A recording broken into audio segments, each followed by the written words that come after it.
Did your narcissist fight to keep you at the very end? At the very end, when you're getting ready to walk out the door, when you're getting ready to call the divorce lawyer, when you're getting ready to say, hey, this is over, we're done. I can't deal with this anymore. I can't put up with this. Was you one of the narcissists that fought at the very end, or that begged or pleaded for you to stay? You'd be surprised how common it actually is this happens.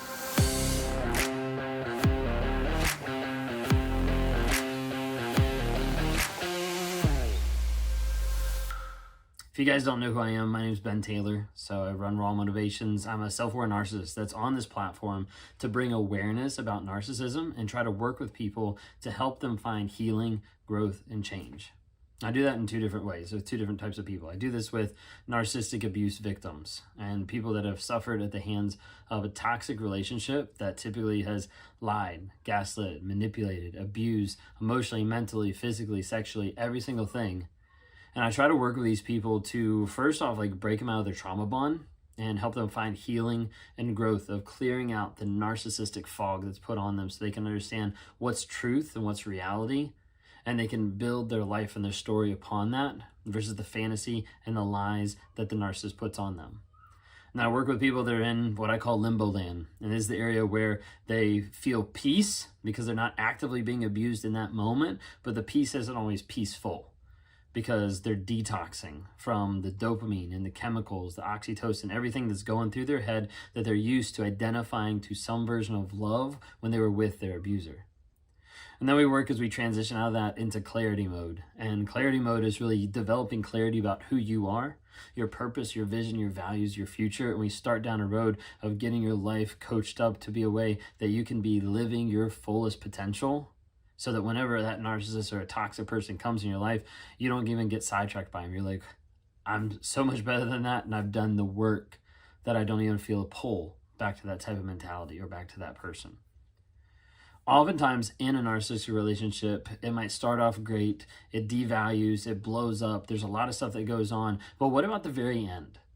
At the end of the relationship, typically when it comes down to the point where you're kicking the narcissist out, or where you're packing your bags and you're leaving, there's a decent amount of narcissists out there that when this happens, you start to see a different side come out.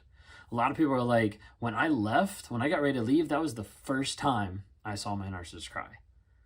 They'll say, when I got ready to pack my bags, that was the first time she ever shed a tear for me. When I started signing the divorce papers and proceeding down that route, this is the first time he ever called me crying and saying how much he loved me and he didn't want me to go. And with this, a lot of times people start thinking wait a second, maybe they're going to change, maybe something's going to happen. There's all this type of confusion of more fog that gets put on you. And a lot of times people wonder what's actually going on? Well, you see, a narcissist is all about control. And typically it's about controlling another person, but ultimately it's about controlling their image. So as a narcissist, my goal is to control the image that I give people all my life. And so growing up, developing narcissism, working through it, being with my wife and having narcissism, my goal was how I'm perceived. How I'm perceived to her didn't matter as much because she was locked in. She was my wife. How I'm perceived at work, how I'm perceived at church, how I'm perceived with friends, that matters. So as a result, I want to be able to control and manipulate that image to the best of my ability so that I don't look bad to other people. So that I look like an engaged husband or a loving father or a fantastic worker or just a really good friend. And as a result, I'd want to kind of control every single thing that was possible. And at the end of a relationship, what you have is someone who's getting ready to leave, discard, or walk out, or push out a narcissist. The narcissist seems to start fighting even more. Why is that? Well, there's a couple different things.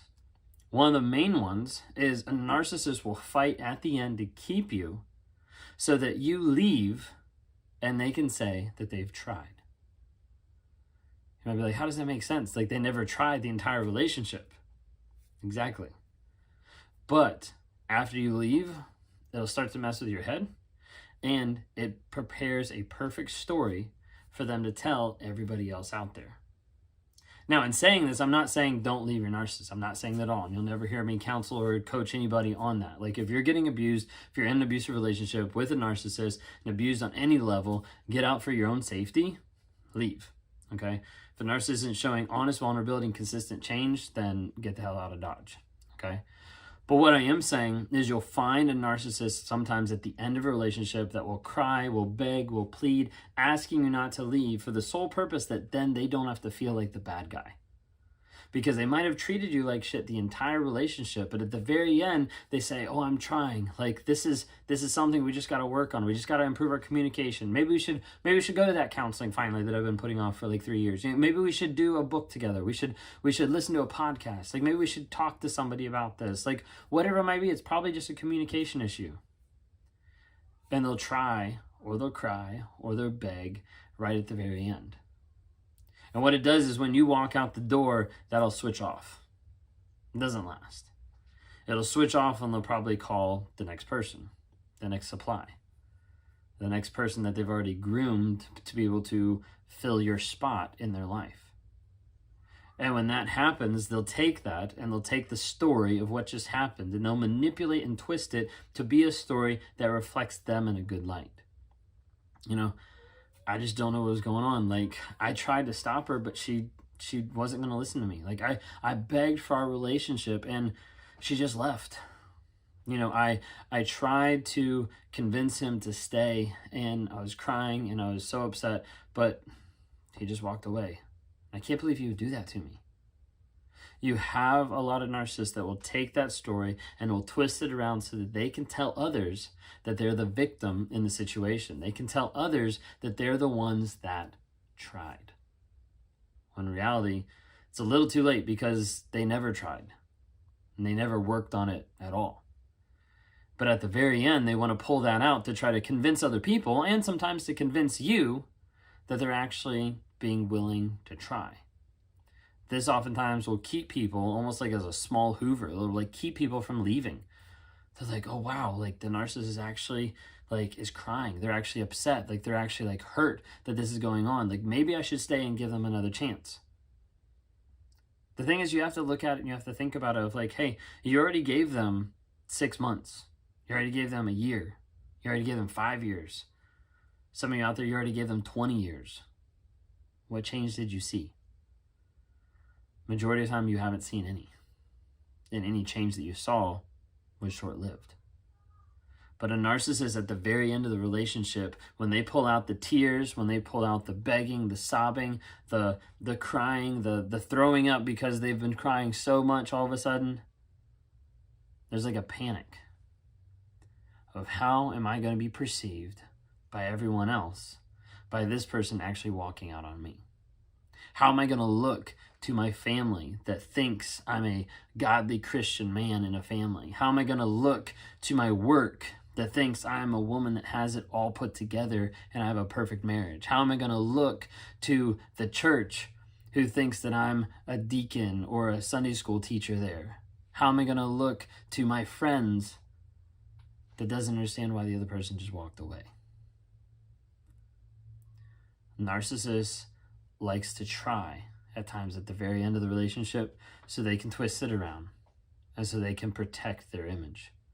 And in those moments leading up to that, you'll see the tears, you'll see the frustration, you'll see the terror at times in their eyes of the aspect and the idea of being alone, and then trying to figure out how do I reconstruct this story so that I'm not the bad guy, so I don't look like the bad guy, and so I don't feel like the bad guy.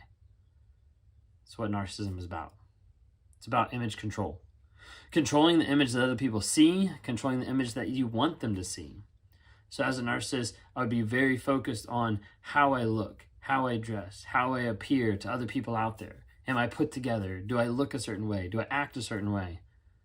While at the same time, not living the same standard at home in interactions with my wife.